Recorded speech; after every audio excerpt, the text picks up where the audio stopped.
ஒரு வீட்டுக்கு நான் போனேன். அவங்க வந்து பாத்தீங்கன்னா ஊழியக்கார குடும்பம்.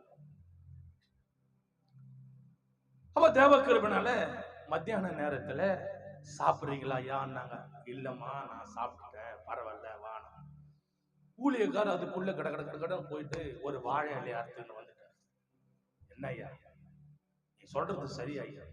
இவ்வளவு பெரிய ஊழியக்கார வந்து சும்மாவை போறது பசி நேரத்துல சாப்பாடு நேரத்துல என்னையா நீ உங்களுக்கு நாங்க சாப்பாடு போட்டா கடவுளை எங்களை ஆசீர்வதிப்பாரு.